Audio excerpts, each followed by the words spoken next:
Assalamualaikum warahmatullahi wabarakatuh. Banyak orang yang meremehkan dan memandang sebelah mata tukang ojek. Tapi saya santai saja, karena hidup ini memang tidak pernah lepas dari komentar orang lain. Karena menurut saya, apapun pekerjaan dan profesi kita di dunia ini adalah mulia selama pekerjaan itu halal, dan termasuk sebagai tukang ojek. Menurut saya, ojek adalah pekerjaan yang membuat kita menjadi lebih tenang, santai, bebas, dan leluasa. Karena pekerjaan ini bisa mengatur waktu kita sendiri dan bukan kita yang diatur-atur.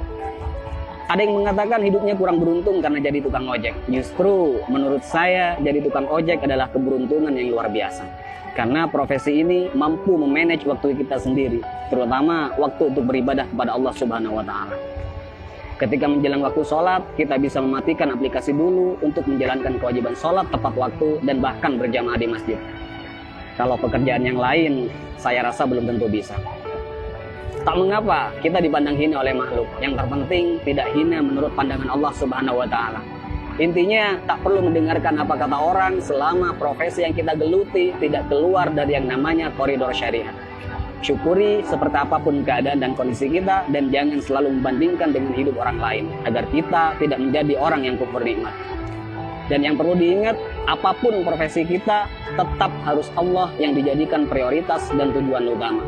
Karena Allah menciptakan kita, wa ma khalaqtul jinna wal insa illa liya'budun. Tidaklah aku menciptakan jin dan manusia semata-mata hanya untuk beribadah kepadaku. Maka apapun status kita, apapun profesi kita dan pekerjaan kita, dan apapun peran kita dalam hidup, niatkan semuanya untuk ibadah kepada Allah Subhanahu wa Ta'ala. Ada sedikit motivasi dari saya, semoga bermanfaat. Bismillahirrahmanirrahim. Banyak orang kaya gelisah dengan kekayaannya dan hitung-hitungan dalam bersedekah, bahkan bersifat pelit dan kikir.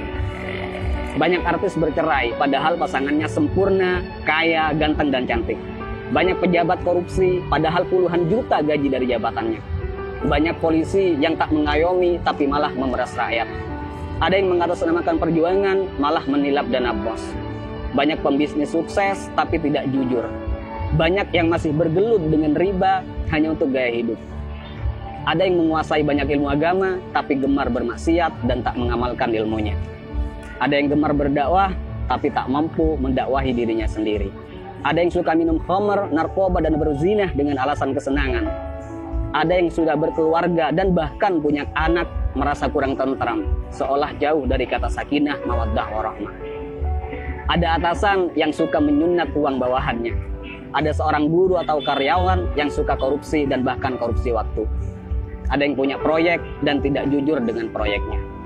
Banyak dokter, perawat, dan bidan yang tidak lemah lembut, tidak jujur, dan bahkan terkadang tidak memanusiakan pasiennya.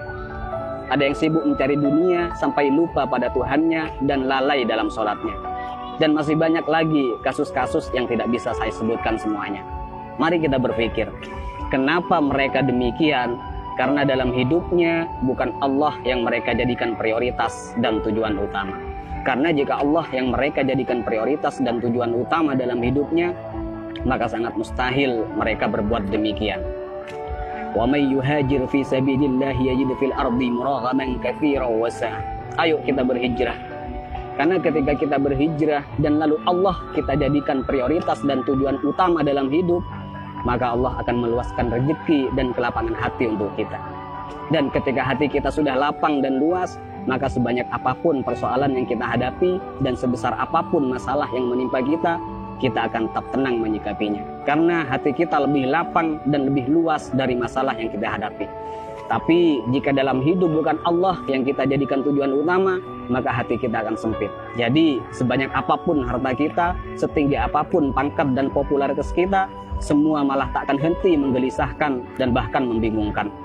Karena hati yang sempit tak akan pernah merasa cukup dan bahkan akan menjadikan kita sebagai budak dunia yang tak akan pernah ada puasnya. Jadi sekali lagi buat teman-teman, tak usah malu apapun profesi dan pekerjaan kita. Selama itu halal, semua adalah pekerjaan yang mulia. Dan yang terpenting, apapun profesi kita, apapun pekerjaan kita, dan apapun peran kita dalam kehidupan, niatkan semuanya untuk ibadah dan jadikan Allah sebagai prioritas dan tujuan utama. Dan jika kita galau, gelisah, sedih, gundah gulana, hati tidak tenang, maka perlu kita cek. Pasti ada kesalahan dan maksiat yang kita lakukan. Dan sudah pasti kita meletakkan dunia di atas Tuhan. Dan juga saya pastikan hubungan kita dan Allah sudah tak lagi mesra. Jadi kesimpulannya, tolak ukur ketenangan dan kebahagiaan bukanlah kekayaan, bukan jabatan, dan bukan popularitas. Tapi tolak ukur ketenangan dan kebahagiaan adalah tergantung di mana letak Allah di hati kita. Assalamualaikum warahmatullahi wabarakatuh.